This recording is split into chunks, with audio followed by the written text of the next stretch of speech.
All right, welcome back to the Fantasy Labs Podcast. This is Bryan. I haven't done a podcast in a while, man. This is weird. I guess I did the roundtable, but I haven't done an NBA one. So yeah, it's good to be back. For me, at least. Hope it is for you to see me as well. I'm here with Jay. Usually Justin on Sunday nights, but Jay's filling in. Justin's got some stuff going on. Jay, what's going on? How's it going, Bryan? I feel like I'm on the pod, every night now. You are. Like my pod now. I run this thing. Yeah, you do. Yeah, you and Boban. Yeah, I'll never leave this pod, so it's every other night or whatever. But and you actually don't even get up. We just you just sit in your chair right there. I don't sleep either. Yeah, we just occasionally turn on the video and you're just there. Yeah, I'm always here. You can always turn on the video, and I'm just sitting here waiting to pod. Do you remember the roundtable pod? Any of you guys? I feel like I remember it than the other guys did. But yeah, that's believable. That's another story for another night. So we're gonna run through this Monday slate. It's actually not too bad. 7 games, much better than a 14-gamer that you and Pete. Yeah, half the slate is pretty awesome. I'm really excited for this one. It's a great week to play too. It's good. Coming right out of the All-Star break, we had a huge slate, and then a kind of scattered Sunday slate. And now we got a full week of really, really solid slates. Yep. So we're gonna hit that. Just some quick news on our podcast. We obviously, have this podcast where we break down NBA. And then we have our new podcast with Matt Freeman. It's the DFS Roundtable. We've done 3 episodes of that. And we're going to have some additional reshuffling of pods this week or next week. So be on the lookout for that. We're kind of, ramping up our podcast schedule. And one quick note about this pod in particular is we're going to release it in 2 forms.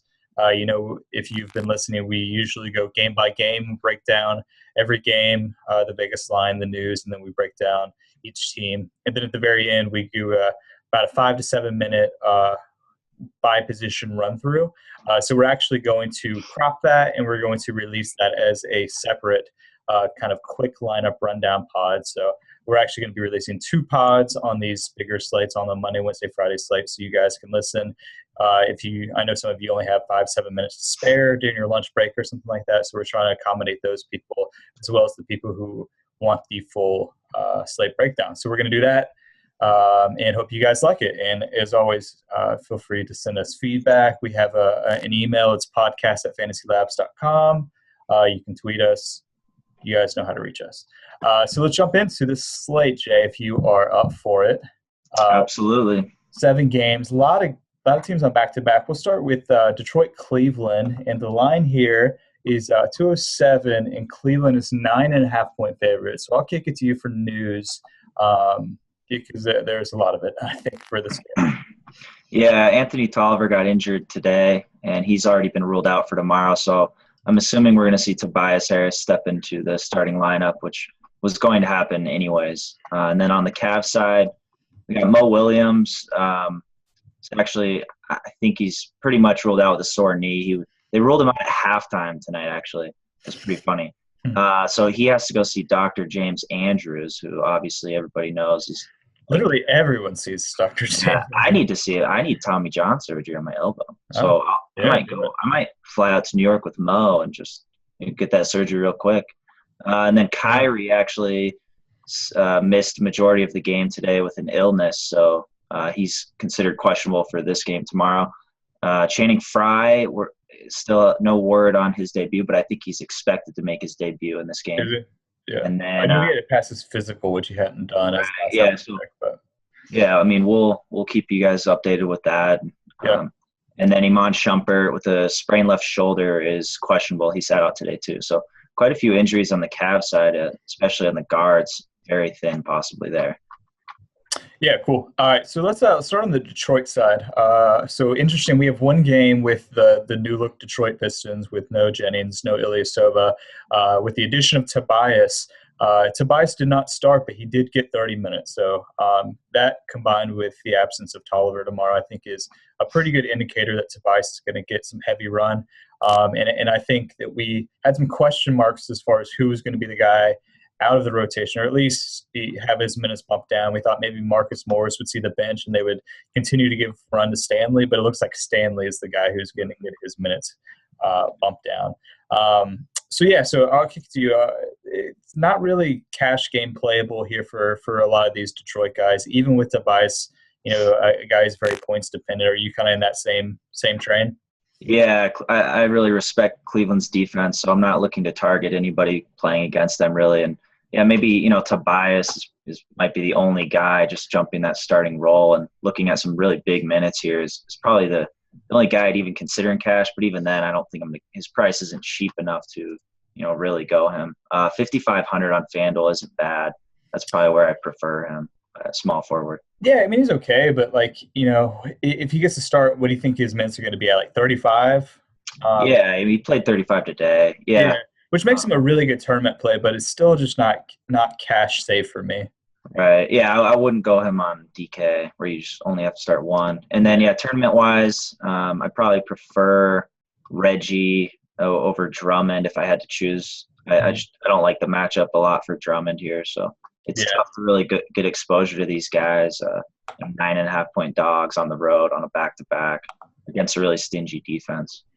Yeah, and even Reggie, I don't like in cash. Yeah, I think just kind of stay away from Detroit in cash. But I do think there's some potential tournament plays. I think Tobias might be the best of them outside of the, obviously Reggie and Drummond. We always love his tournament plays. Tough spots here. Drummond, we've talked here, don't play big guys against Cleveland. There's really good front court defensively. As much as people bash on Love, their numbers are good.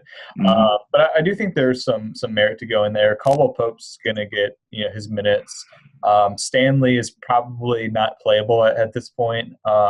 Marcus Morris got heavy minutes as well, so I think that him and Tobias are fine. So I think maybe sprinkle in a little exposure here and there for tournaments, but nothing too big here. Yeah, I agree with that. Cool. So let's move over to Cleveland side. So are we kind of assuming that Kyrie is going to be in? Because if not, Kevin Love is obviously a great play. Yeah, I really don't know. I feel like he's leaning towards that he will play. So it's kind of tough to assume he's out. I think he's more on the side of playing. So, but if he is out, then yeah, I mean, I think you got to strongly look at LeBron and Love for cash games.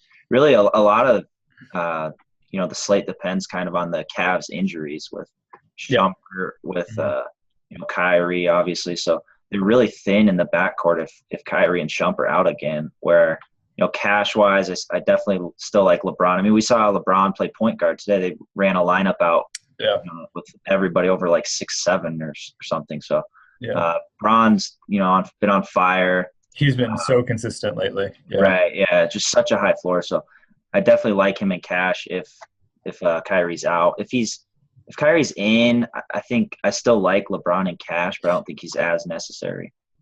Yeah, I think if Kyrie's in, then I think LeBron's fine. I think it moves Love into tournament only. I agree. Territory for me. If Kyrie's out, I'm fine with both LeBron and Love in cash, and I'm actually fine playing them together.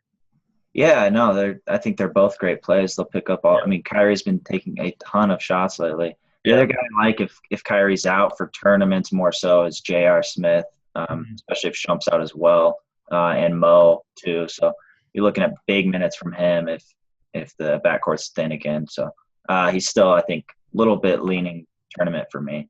And then how do you feel about Tristan Thompson, cash? So where is he? So he's at 55 on DraftKings. Where is he on FanDuel? 51. So I'm fine with him in cash. 51.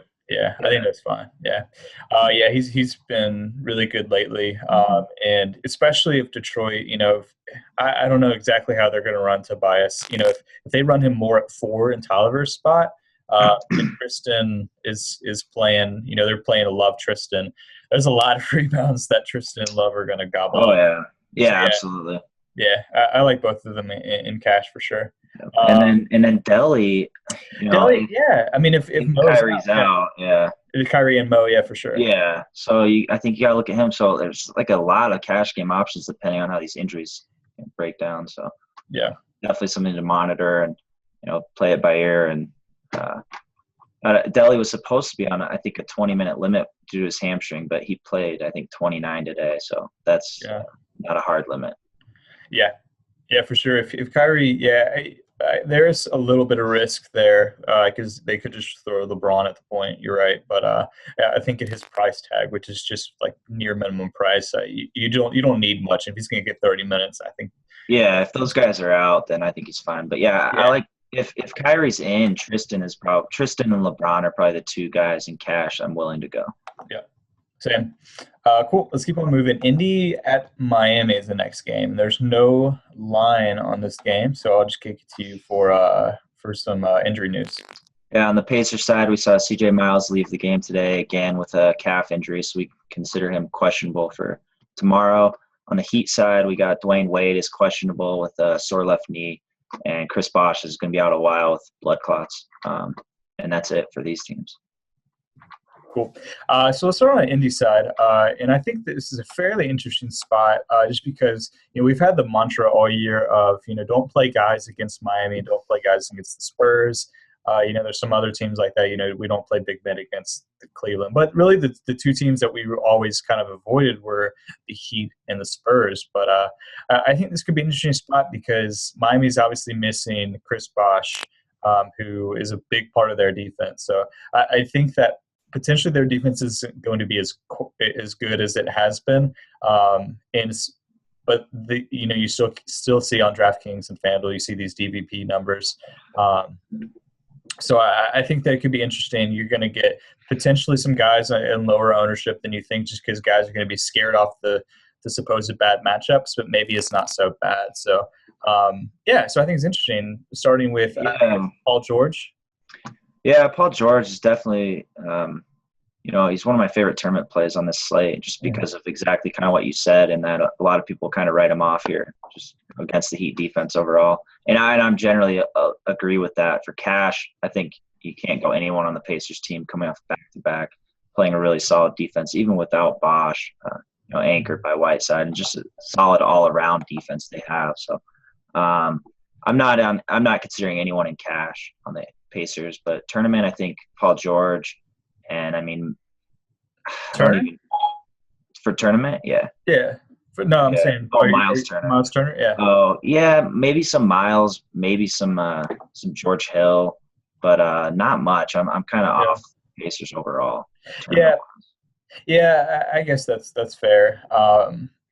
I really do like Paul George, but you're right. He's kind of the lone guy that you're really looking for. I think I like Miles Turner a little bit more than you. I was kind of a little bit worried maybe coming out of the All-Star break, whether they're going to give him run as much as they had, whether he was going to get above 30 minutes. And he got 36 minutes against the Thunder the other night. So it looks like he is like a legit part of their rotation now. And they view him as not only a long-term asset, but a guy who's going to play now. So I do think his 5.9 price on DK is fun.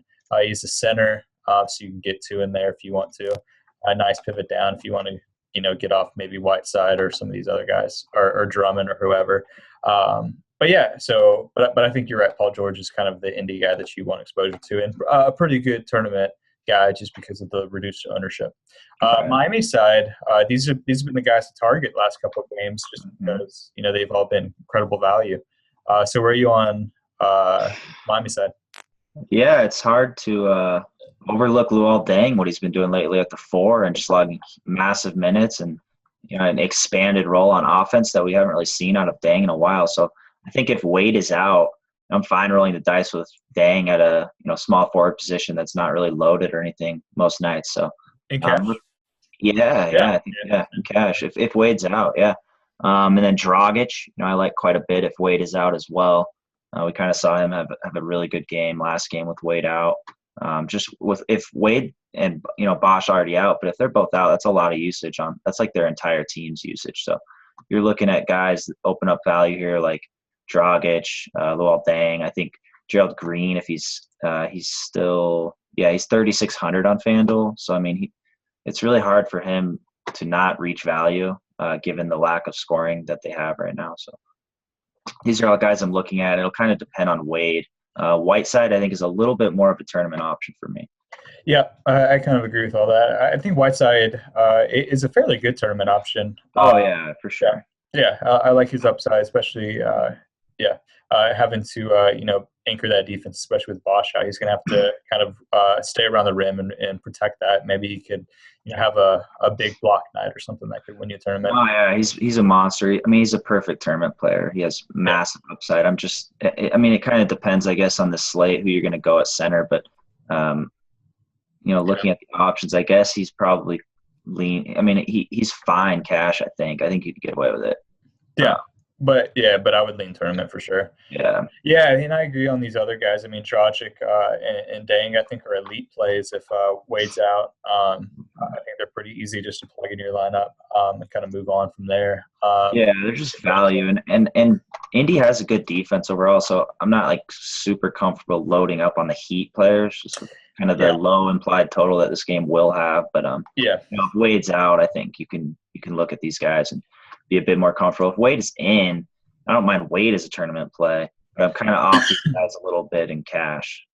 yeah. I think I would be off my main cash Yeah. if Wade was in. But yeah, if he's out, then Dang and Dragic are the plays.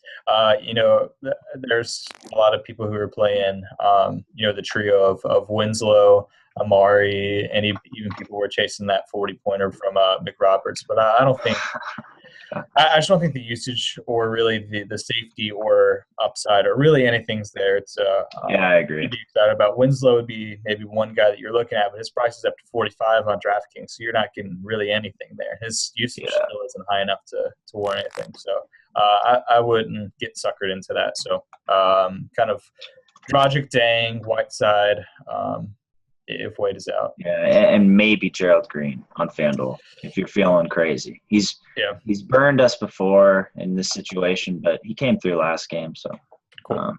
I think it's a decent play. Okay.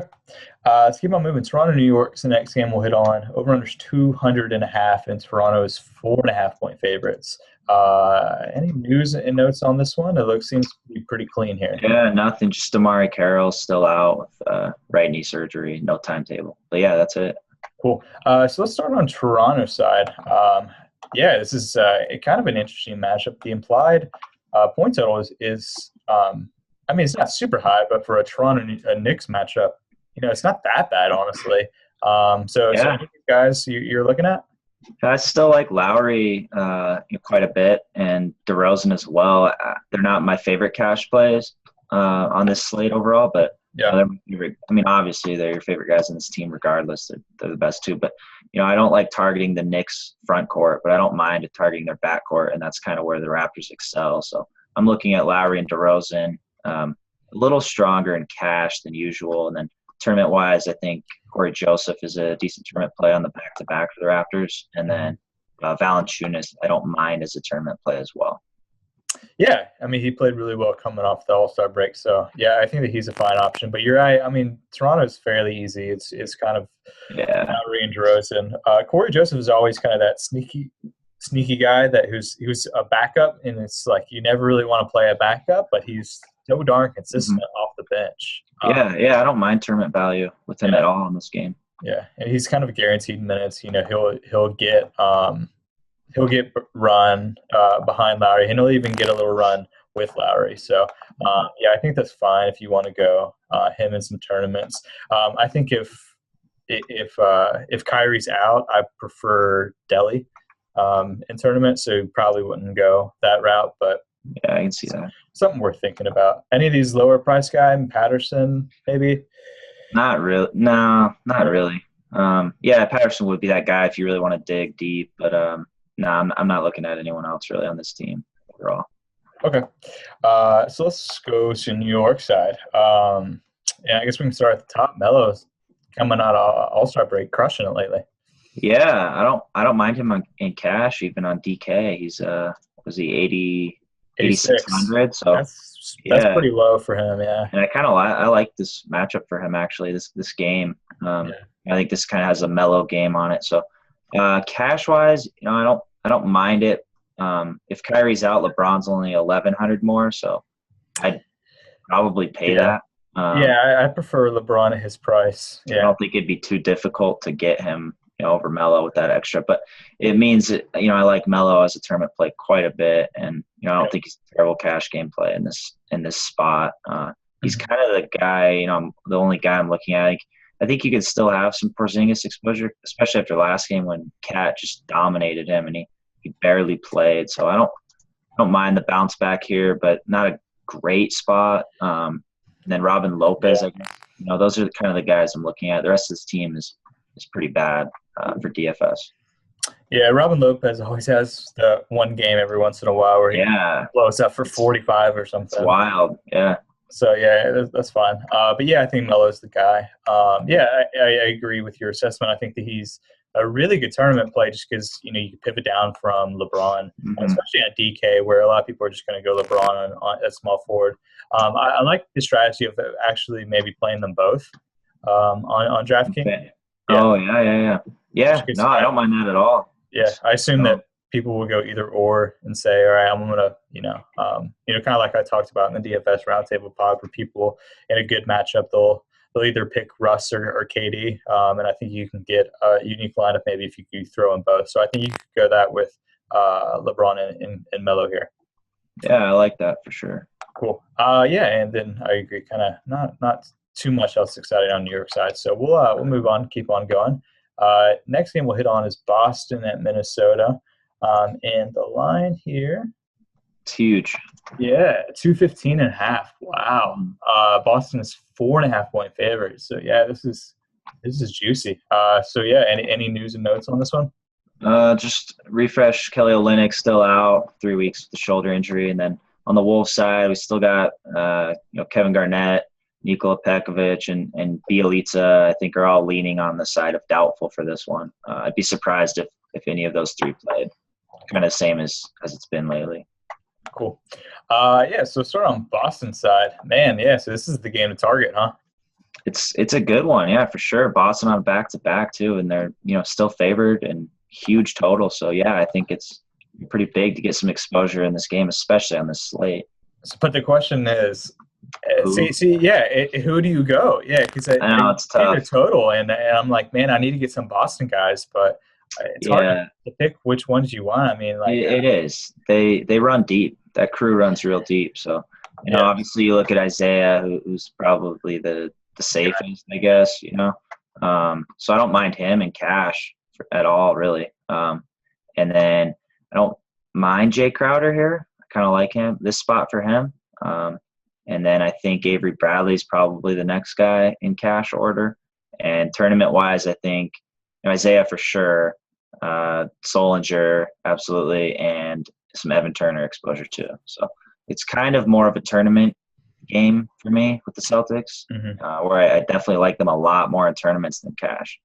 Yeah, I mean, I think that their total, their implied team total screams cash. I mean, it's just a really nice one, but their rotation takes you out of that. So yeah, exactly. So I think that's where our models can really help you out, just because there's going to be a lot of people. And if we didn't have models or we didn't have the stats that we do, you could just see the total and you could say, all right, well, I need exposure to these guys where, if you look at some stats like usage rate or whatever in their minutes, you can see that actually it's maybe a little spread out. Yeah. I think it puts them all in tournament territory. But I do think you probably should load up, on all these guys in tournaments. Isaiah being the top guy, and Bradley, Turner, all these guys. Yep, Solly. Yeah, get a piece of them all for sure if you're making multiple tournament teams. Yeah, agreed. So let's move on to Minnesota. Are any strong cash game plays, or is it still kind of the same for you?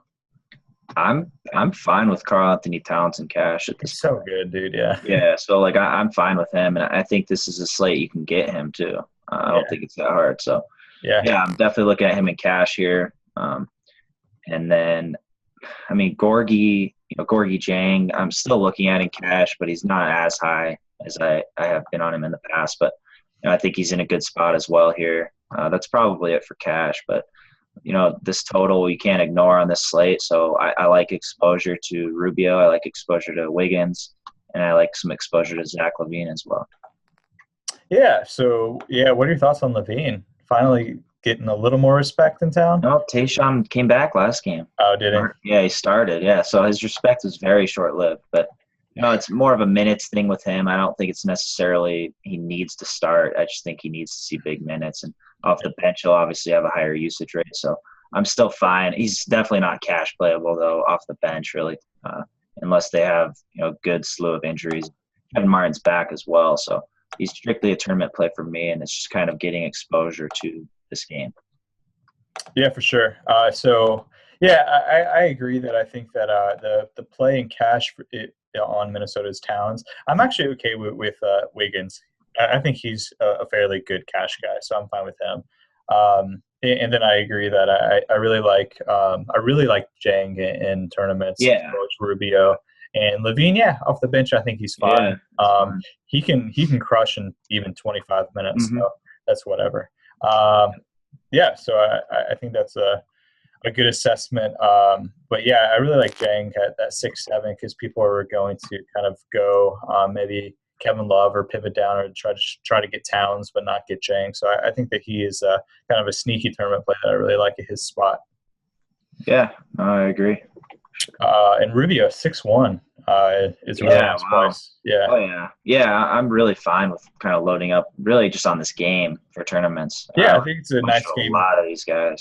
Yeah, if you want a game stack and just kind of like hope it stays close and hope that maybe some of these other games, whether it's the Golden State one that has a pretty high total or Clippers blowout. I mean, you're looking at some blowouts here and some good defenses. So this game really stands out with this total and close spread where you can attack it. Yeah. Cool. Let's keep on moving. Speaking of this Golden State Atlanta game, let's hit on that one. Yeah. Another high juicy total one as usual for Golden State games. Total is 223.5. Golden State 7-point favorites here. So any news and notes or? Yeah, we got Andrew Bogut. Bogut's questionable with a strained right Achilles, and then on the Hawks side, Jeff Teague said he's fine to play. He suffered a wrist injury last game, but he's supposedly 100%. So that's it for these teams. Cool. So let's start on Golden State's side. Obviously, you have the studs and Curry, Dre, and Clay. Any of these guys cash game playable for you? Yeah, Curry for sure. I think Curry's a really strong cash game play here, definitely. And I don't mind Clay. They're probably the two. Clay, I think, is borderline. I think we got some guys like Middleton I probably like more. DeRozan's more expensive. You got Wiggins is less than Clay here. So I think he's an option for sure. And then Draymond for tournaments because he chases those triple doubles. He does chase those triple doubles. He definitely chases. He JaVale McGee's his triple doubles. Oh yeah. So he I agree with that. Yeah. Steph is a great cash game option. Yeah, he's very strong. Yeah. Clay or Wiggins? Probably like Clay more. Yeah. But it's tough. Yeah, I think it's close. I actually think I might like Wiggins a little more in cash and Clay a little more in tournaments. If that's that's fine. Yeah. Draymond I love in tournaments for sure. Yeah, he's going to go for that triple dub. Yeah, and that's about it for Golden State side. It's going to be interesting if Bogut doesn't play because Ezeli's out too. So we saw him last game start Dre at the 5, but that'll be a little bit more difficult against this front court that the Hawks have with Millsap and Horford if Dre's at the 5. So he'll definitely play big minutes though for sure. So I think it'll depend. You got to look at Bogut's status here and adjust when that news comes out. Yeah, definitely. And then moving on to Atlanta side, the team that we thought might get mixed up a little in at the trade deadline, stayed intact. Now taking on Golden State team, get them at home. But yeah, a fairly tough spot despite the implied total. Are you on any of these guys? If Bogut's out, I do want a piece of this front court, either Horford or Millsap. I think they're more than capable of having a big game. The Warriors' defense hasn't been as strong lately at all. Yeah, and especially with Ezeli out, he's a great defender off the bench, and Bogut obviously a strong anchor there. So I think it's fine to attack Golden State. And this is a spread that's only 7. So, I don't mind targeting these Hawks guys. I lean them more in tournaments. But Horford and Millsap are probably the two guys I'd lean more in cash, just getting a piece of this game. Obviously, Millsap's pretty pricey there. So, and then tournaments, I think for sure look at Schroeder, especially if Teague's not 100%. Even if I still like Schroeder as a tournament. He crushed, dude. Oh, he went insane last game. I really wanted Teague to just get traded so we could ride Schroeder until it'd probably take Randall like 3 years to raise his price where it should be. Yeah. So Horford, Millsap, which one are you going? I kind of like biggest fan. I kind of like Millsap if I do too. Yeah, I did too. Just because I think that Dre would match up against Horford. Yeah, Dre can body Horford for sure. So I look at Millsap there, and I think he can have an advantage over Barnes or Iggy or who. I mean, Iggy would be a little tougher, but Millsap's a vet. Like he has some moves that he can get. Oh, he's nasty. So, he's probably my favorite play on the Hawks team overall. I'm fine with him in cash. Schroeder. Yeah. If Bo gets out, I don't mind some Millsap exposure in cash. It's a huge implied total. Yeah, and Horford I think is a great play in tournaments as well. I do actually think that he could give Draymond some fits. He's a good player. And then Schroeder, you're right, is a good guy. Any interest in some of these other Atlanta wings at all? No, Korver's playing big minutes, but not much upside, and obviously not safe. And Bazemore has been really, really inconsistent and shaky lately, so not on him either. Cool. All right, let's move on then. Lakers, Milwaukee is the next game we'll hit on. 2 more left. 205.5 is the total. Milwaukee is 8-point favorites. We'll start with Lakers, and I'll kick to you for news, but I do want to announce the biggest news, which is D'Angelo Russell. Yeah, huge news, man. He's waiting for that for a while. Yeah, he gets to be an NBA player. Yeah, and he's going to start the rest of the season. So, he said the rest of the season? It's not like 100%, but it's fully expected that. I don't think until Byron changes his mind, probably tomorrow morning. But so you never know with him. But big news: D'Angelo starting. So we got D'Angelo and Randall starting, which is huge, and I like both in this game quite a bit here. And then back to back for Kobe, so that's something to monitor just in case he goes big minutes tonight. I think it's halftime in that game. No, it's almost the fourth quarter while we're recording. So everything's good so far. So Kobe's someone to monitor here, though. He might see a bit more limited minutes on the back-to-back traveling, road back-to-back. So on the Bucks side, we got Jared Bayless with the hyperextended right knee. Can be considered questionable, but I'd honestly be surprised if he played. And then John Henson with the sore lower back, questionable, and kind of same thing. I'd be surprised if he played. So I'm kind of counting on those guys being out, but it's obviously something you got to monitor. The Bucks have had a really tight rotation lately, 8-man rotation last game, and they're not playing many guys at all. They just waived Chris Copeland, so these starters are playing huge minutes, and now they get a matchup versus the Lakers on a back-to-back, and spread's only 8. So I'm looking to kind of load up on the Bucks here. Yeah, I agree. I think the Bucks are a pretty good, kind of maybe even sneaky team. I think that people will load up on some of these other games, whether it's the Timberwolves, Celtics, or Golden State game we just talked about. Bucks actually have a pretty good implied total, and obviously a good matchup at home against the Lakers in a kind of a well-defined rotation, like you said. But let's kick it back over to Lakers before we get into the Bucks. Yeah. So how are you treating the backcourt and I guess in general the whole Lakers team with the Russell news? Yeah, for cash, I think you can definitely look at Russell here, and then I like Randall quite a bit in cash. I think he's just a monster rebounder, and the Bucks are not the greatest defensive team, so I like Randall a lot and Russell. And tournament-wise, it depends if Kobe decides to sit. If Kobe plays, I'm kind of just on Randall and Russell. If Kobe's out, I think it opens up a few things. I think you can look at Clarkson a little bit for tournaments. And I like Clarkson a lot.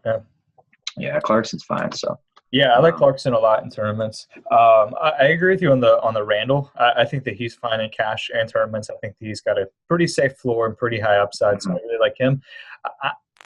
I will disagree a little bit. I'm not super on Russell in cash. Really? At his price, if you looked at his price, he's dirt cheap. Yeah, he's 45. Yeah, That's really cheap. I know, but I'm a little worried about the floor.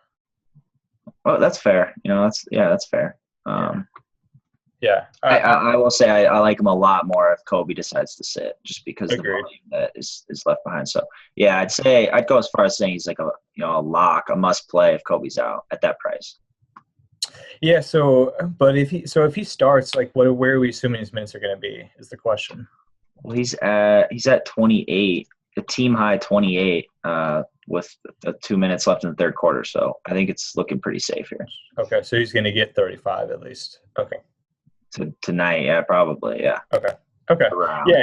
So I will say that if he gets up to 35 tonight, Sunday, and it looks like that's going to be the case, then I agree that he's cash. The Byron's just worries me. It worries me. I don't know, man. I don't think so. I think his price is so cheap, and on this slate, it's a perfect spot to save money. Oh, no, I agree. Starter, really talented.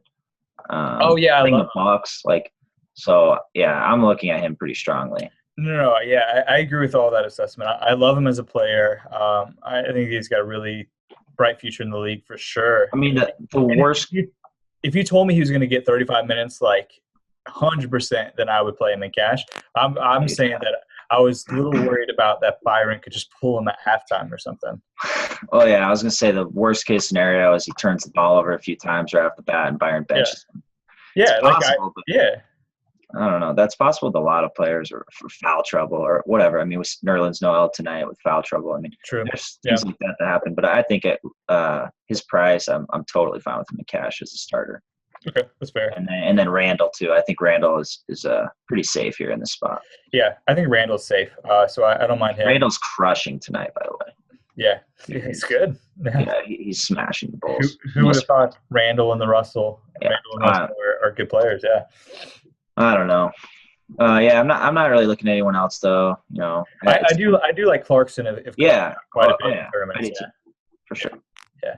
And Kobe, if he's in, I don't mind tournaments for sure. Tournament exposure, yeah, limited, yeah. I agree. Yeah, but not a super great matchup. So Milwaukee said, the team you're excited about, you want to load up on. Yeah, I really do. You look at, Jabari's. I know the last game was double overtime, but he went 51 minutes. Which is massive, just knowing that he can go that many minutes, because we've seen his minutes be so inconsistent kind of throughout the season, with him kind of getting screwed. And but I'm fine with him. This is the Lakers on back-to-back. And he's 59 on DK, which is ridiculous. I think he's cheap. He's cheaper on FanDuel. Yeah, he's 55 on FanDuel. So yeah, that's easy. I like Jabari a lot, especially with this tight rotation. I like Middleton a ton. A lot actually, Middleton. And then I really like Giannis here too, with kind of the flow of the game, the sloppy play by the Lakers. I think Giannis can have a huge game in transition, and everything's set up really well for these guys with big minutes, playing an awful defense, and then I think tournament, I still put MC Dub and Monroe tournament exposure, and the other three guys a bit more cash. Monroe I'm fine with in cash, really though. Yeah, I think Monroe's fine in cash, especially in the matchup. That's $4, guys. I'm totally fine with in cash. Yeah, I think it's a great. Yeah. And obviously, you don't want to load up on them in cash. You want to avoid the risk, obviously, for cash games. So I think you can go. I wouldn't probably go more than 2 in cash. Yeah. So we have these shooting guard. All right, we'll go over these kind of position by position later. But I think it's interesting because we have Wiggins, Middleton, and Clay all right in the same area. So I think we'll break that down in just a little bit. But yeah, I agree. You're right that Jabari's not going to get 51 minutes again. But if you look at the 2 games for that, I mean, the game that was on the second leg of a back-to-back. He played against Charlotte, got 42 minutes. The last game he played right before All-Star break, he got 41. So obviously not going to get 51 minutes, but he is going to play a lot regardless. Yeah, these guys, this is like the best for DFS when a coach has a really, really tight rotation, and we can count on these big minutes. Yeah, and they're all great prices too. I mean, the highest priced guy in this entire game is $7,200, which is Middleton. He's the highest priced guy. Yeah. For a good matchup for both teams, honestly, and a really good implied total for I definitely like kind of loading up on this game. Even in cash, I'm fine with it. And then tournaments too, especially at a lower total than the other two games that we've seen. So I think it's a good pivot as well in tournaments. Yeah, agreed. Okay, let's hit on this last game, and then we'll wrap it up with the position rundown. Phoenix Clippers is the last game. Over-under is 209 currently, and Clippers huge favorites here, 16.5. So I'll get to you for, as always with these two teams, a lot of news.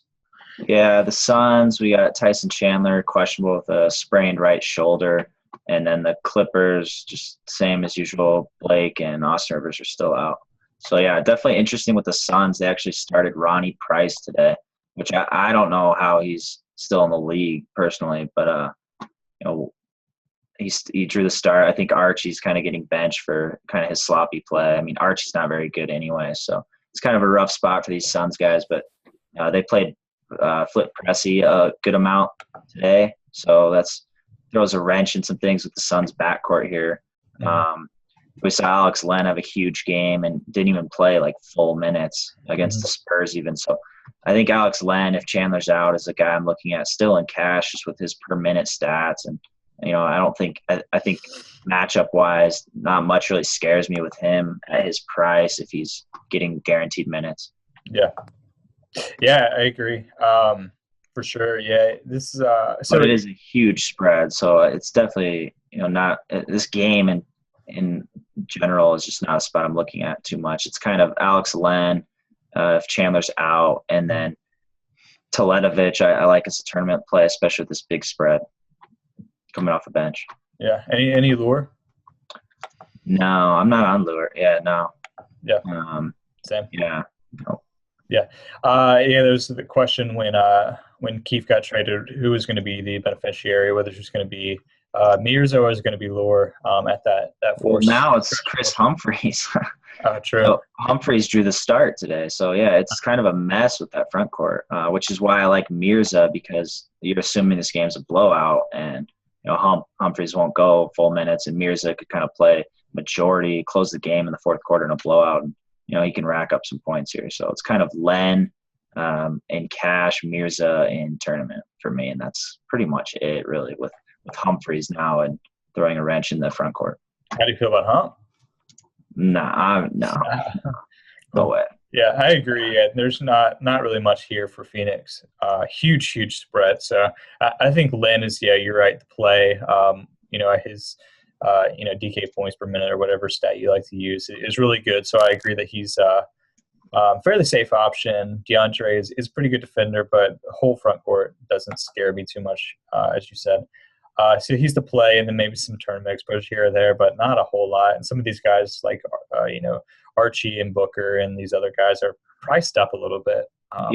They really spread their minutes around right now with all these guys they have. So it's definitely risky. And then you add in the blowout factor. It's just not a great spot for these guys outside of Alex Len. If Chandler's without, if Chandler's in, then I think there's not much. I think they'll use a lot of players, and no one will really get enough minutes to offer too much upside. Yeah, and with some of these juicy games, we just went over like 3 or 4 juicy games in a row. No need to go Phoenix. Exactly. So let's finish up on the Clippers side. Chris Paul left the game, but I didn't hear you say any news, so I assume that he's going to be good to go. Yeah, Okay. So how do you feel about him and obviously DeAndre on DK? As we know, center is priced down more than it is on FanDuel, so he's a 7.6. Chris Paul is up there, and he's a 96 on DK. But obviously a good matchup, but big spread. So it's a tough game to predict, I think. It is. It's a classic, great matchup. CP3 and DeAndre obviously are still both cash playable, but I think DeAndre is safer in terms of cash out of the two. Yeah. So price considered. More. I mean, so I think I'm fine. I'm totally fine with DeAndre at DK, especially FanDuel. It's a little bit tougher decision, but DK I'm fine with, especially if Chandler's out in this one. Yep, I agree. Any Jamal in tournaments? Yeah, Jamal and Chris Paul I like a lot as tournament plays. I really like Chris Paul, though, strongly as a tournament play. Just a great matchup for him. Yeah, I agree. And I'll make a bold call here. You ready for this? And I don't think I am. No. Okay. Jeff Green. Jeff Green in tournaments. Yeah, it's interesting to see how they utilize his role here. Yeah, obviously he didn't play well in his first game, but it was against Golden State, to be fair. So that's just like the most brutal matchup, throwing like Iggy at him. But yeah, so I think that this might be a good game to get his confidence up if Doc is trying to do that. Yeah, it's a fine. He'll be very low owned, so I'm fine with that too. Really. Yeah, obviously not a talent play, but maybe a narrative play. It's a bold call. Yeah, that's what it is. 51, maybe they get up by 20, and then Doc just rides them. It's totally possible. They need someone off. Yeah, their bench is weak anyway, so I think it's a good spot to kind of give him a longer leash here, and he can put up points in a hurry too. He's the cancer play of back up. Yeah. Not a bad play at all for tournaments. Yep. But other than that, it's kind of Chris, Jamal, DeAndre would be the cash guy. But I do think there's some better cash game options, just in better games as far as the spread and the implied total, considering as well. Cool. All right, so let's wrap it up. And this is going to be kind of the second part of our podcast. Obviously, we're going to have one that goes through all of this, and then we're going to have one that cuts off and does this. So this will be the portion where we run through the positions and kind of give you our quick takes, what we like as far as cash tournament. And I will let you start with point guard, and then we'll kind of alternate positions. All right, cool. We're doing DK, right? Yeah. All right, cool. All right, well, I think started off Curry's a really strong cash game play on this slate, and I think it's not that difficult to afford him with some of these value guys. So definitely like him a lot. Chris Paul, I think for sure. Limit to tournaments with the huge spread factors a little bit worrisome with the cash security with him. Kyle Lowry, I'm fine with in cash at 8,300. I like attacking the Knicks backcourt. Kyrie, I think, is a tournament play only if he plays. Isaiah Thomas is probably the one Boston guy I'm most comfortable with in cash, getting a piece of that game, but I still overall probably prefer him in tournaments. Do we even bring up Reggie Jackson? Oh, tournament. Yeah. Reggie Jackson just limited some tournament exposure. Dragic, a strong cash game play if Wade is out. Ricky Rubio, strong tournament play, especially at that cheap price in a high total. Yeah. Teague, little bit of tournament exposure, but I'm kind of off him and more on Schroeder. Michael Carter-Williams, I think he got some tournament exposure too. It's against the Lakers. Let's see. Schroeder, definitely strong tournament play with his upside that we kind of just saw. Clarkson, we like a lot in tournaments if Kobe's out. Mm-hmm. D'Angelo Russell, I'm pretty high on in cash, assuming he's starting again, unless Byron changes his mind. Well, he sleeps tonight. Corey Joseph, I like a lot in tournaments as well on the back-to-back there. Mm-hmm. Dellavedova, I think you can possibly have some cash game exposure too if Shumpert, Kyrie, and Mo are out. I think it's a very thin backcourt, so I'm fine with him at that price. I hate Delly. After that, I think not much. That's it for point guard. Cool. Good rundown. All right, I'll run through shooting guard real quick. So at the top here, I think we got a lot of interesting guys. We talked about this in the earlier portion of the podcast. We were going game by game. We have, Clay, DeRozan, Middleton, and Wiggins all within about $1,500 of each other. I think all are potentially we can make arguments for cash game playable. So I'm going to rank them cash, and then I'll let you do the same. I'm going to go Middleton, Wiggins, Clay, DeRozan. Yeah, I got Middleton, strongest cash game play, just safety-wise with those huge minutes. Probably go Wiggins is pretty cheap there. So probably him and then DeRozan and then Clay, really, with those prices. Yeah, that's fine. Yeah, I'm good with that. And then I think actually all four are pretty good tournament plays. Yeah, it's kind of hard to rank that. I potentially I might go, maybe some more Wiggins and DeRozan, just because I think those middle two guys are going to be a little lower owned than Clay and Wiggins. Wiggins is the nice pivot down if you don't want to pay up to 7K for those other guys. And Clay will be kind of the shiny guy that a lot of people love rostering him and is that super high total. So I think DeRozan and especially Middleton is that mid guy that you could potentially get at a lower ownership discount, but I think it's still going to be Middleton still might have the highest upside of all of them. Yeah, I agree. Cool. Then kind of moving on, I think it's definitely a slate to pay up for one of those four guys, especially on DK. But, if you want to go some Kobe in tournaments if he plays, but I would definitely limit that. Jamal, I think is fine in tournament with that big spread. JR, we do like if he that backcourt's thin, yeah. Yeah, if Kyrie's out, obviously Mo's out. Yeah, he could get some run there. Bradley in this big game here against Minnesota, I think is fine. He's one of those guys where he's more of a cash game play. Mm-hmm. Doesn't have a lot of upside, but I think I would prefer to pay up. So I'm not going to have too much Bradley, to be honest. Yeah, that makes sense. Caldwell Pope's kind of the same thing. And then I think if you want to get some tournament exposure at a lower price, I think the guys right below them are the guys to go, whether it's Levine or Turner, Evan Turner, that is. Those are the guys to go in tournaments. And then if you really want to get cute, you could potentially go down to Gerald Green if Wade is out. But that's iffy. Yeah. And that's about it for shooting guards. Definitely, I think one slate to pay up for sure for shooting guards. Cool. I'll let you go through small forwards. All right, cool. Yeah, so LeBron, I think, is a very, very strong cash play if Kyrie's out. If Kyrie's in, I still don't mind him in cash, but I like him a lot in tournaments. I like him a lot in tournaments, no matter what, pretty much, on this slate. Melo, I think, is a fine cash play on DK at that price, but, again, I think I lean him a bit more tournaments. Paul George, we like his tournament play, getting a piece of Indy in that game, and I think he'll carry a pretty low ownership going against Miami there. Giannis, I think, is a really strong cash play at 7,100, one that I'm looking to target in cash. Luol Deng, same thing. I think kind of these next three guys, Deng, Crowder, and Tobias, I like them all, but I think Deng I like the most if Wade is out. But I don't mind Crowder in cash getting a piece of that high total. And Tobias, probably more of a tournament play. After that, you got Jeff Green as your bold tournament call, which I'm fine with. Mirza Teletovic, I'm okay with some tournament exposure in that 16.5-point spread with him running off the bench. After that, it's pretty bad. Small forward is really, really bad at the bottom.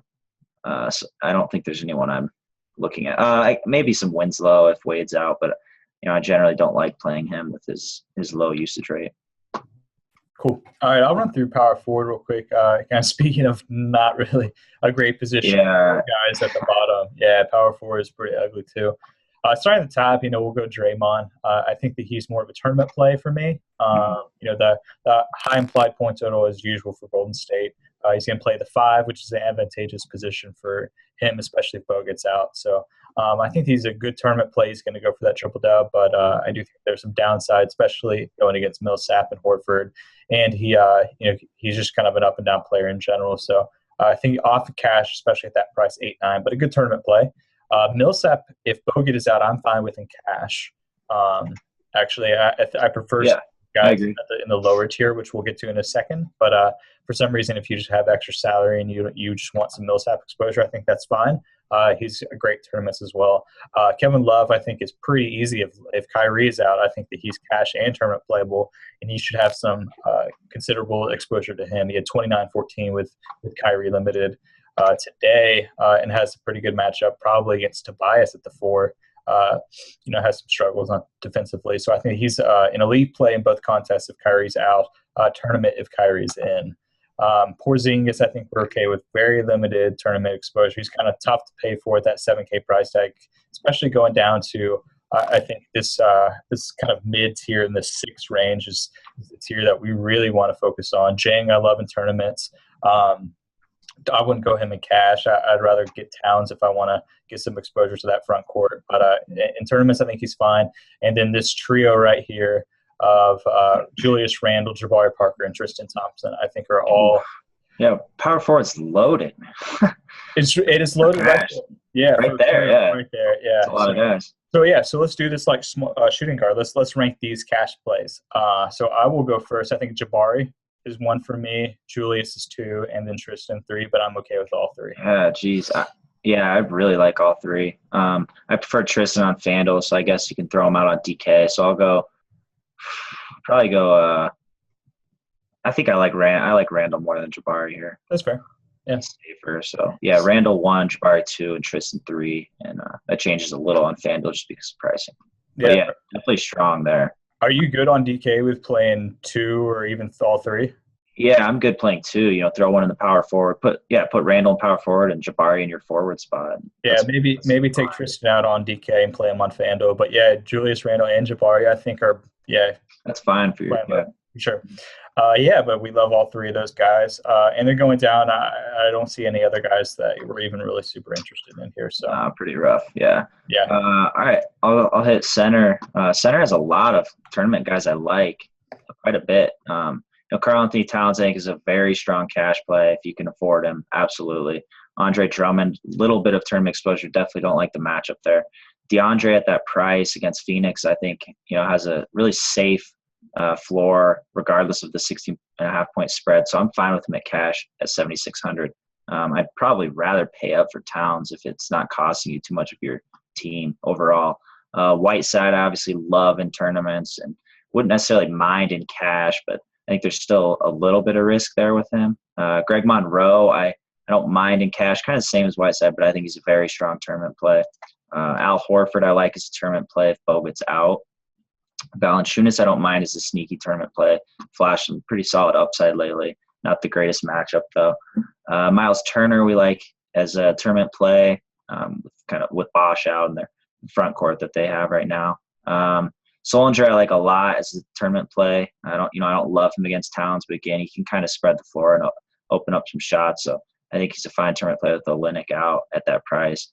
Robin Lopez, I think you can have some tournament exposure too as well. So a lot of these centers really is like I'm fine with tournament exposure. Alex Len is probably another strong cash play if Chandler's out. So I wouldn't mind going, Karl-Anthony Towns in your center spot and Alex Len in your utility and just kind of going those 2 guys in cash.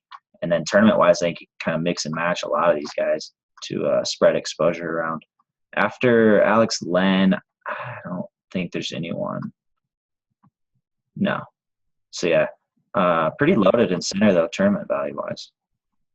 Yeah, for sure. This is actually a pretty good slate. A 7-gamer, I think, is a really good number of games. We got some good contest tomorrow. You're gonna get your live final seat. I think so. Yeah. I think I've been waiting long enough, so it's time to fire away. But yeah, I agree. I think this is an incredible slate. We have just the right amount of cheap plays that are safe. You look at D'Angelo Russell. We got the Bucks guys that are not really appropriately priced. They're underpriced. You can find value, and then we got the perfect amount of kind of high price studs that you can comfortably afford. So shouldn't be too difficult of a slate cash-wise. And then tournaments, we just went over a slew of options where you can spread exposure around a lot of these guys and get exposure to a lot of different games and players that I think it's a really solid slate to play. Yep, I agree. Cool. So we will wrap it up there. Like we said earlier, we're kind of revamping some of our podcasts. We're going to have some news about that in the next week or so. We're going to put this podcast out in the 2 formats. So you're listening to this regardless of whatever podcasts you're listening to. But yeah, send us feedback. I'm confused, man. I don't even know what's going on. Yeah, send us feedback, via Twitter, via email, podcast@fantasylabs.com. You can rate, review us on iTunes. We're on Stitcher or all over the place. So definitely reach out. Give us your thoughts. We appreciate that. Appreciate the support, everything. We'll wrap it up there. Thanks, Jay. Yeah, thanks a lot. Good luck, guys. And I'll obviously be on the pod Tuesday, Thursday, and the rest of my life. See you guys in this chair. Sounds great. All right. Well, good luck, and we'll talk to you guys on Tuesday.